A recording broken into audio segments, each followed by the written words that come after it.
నేను నమ్మేది సీఎం అంటే కామన్ మ్యాన్.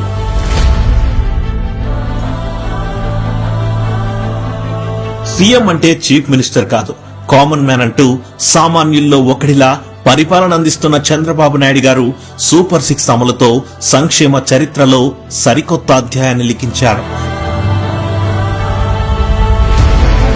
దేశంలోనే అత్యధిక మంది వృద్ధులకు అత్యధిక మొత్తంలో పెన్షన్లు అందిస్తున్న ఏకైక రాష్ట్రం ఆంధ్రప్రదేశ్.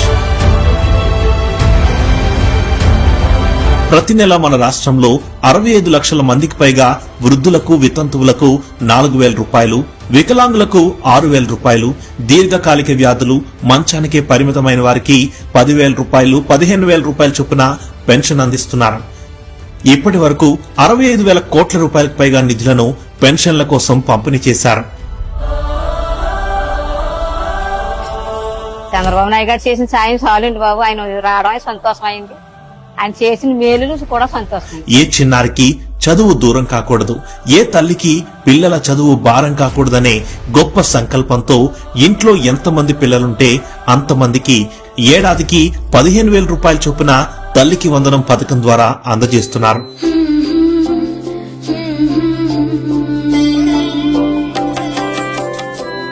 రాష్ట్రంలో 1వ తరగతి నుండి 12వ తరగతి వరకు చదువుతున్న 67,27,000 మందికి పైగా విద్యార్థులకు తల్లికి వందనం పథకం అందుతోంది.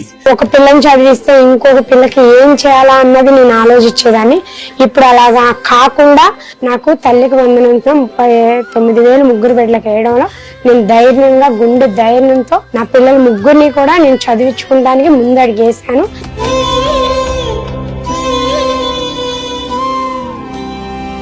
పెరుగుతున్న గ్యాస్ ధరలు పేద మధ్యతరగతి కుటుంబాలకు భారం కాకూడదనే ఉద్దేశంతో దీపం 2.0 పథకం ద్వారా ప్రతి ఇంటికి ఏడాదికి 3 ఉచిత గ్యాస్ సిలిండర్లను అందించి అండగా నిలుస్తున్నారు.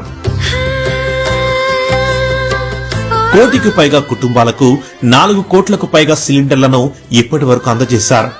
సంవత్సరానికి వచ్చి మేము 2,500 అలా గ్యాస్ పెట్టి తీసుకునే వాళ్ళం. ఒకటైపోతే ఒకటి, లేకపోతే పొయ్యి పెట్టి ఆ కళ్ళు మండిపోయి, చేతులు పాడిపోయి, డాకలతో అయితే చాలా ఇబ్బంది పడేవాళ్ళం.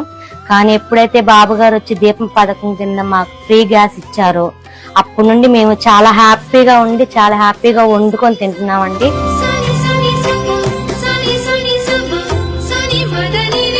మహిళలకు బస్సు ప్రయాణాలు సులభతరం చేస్తూ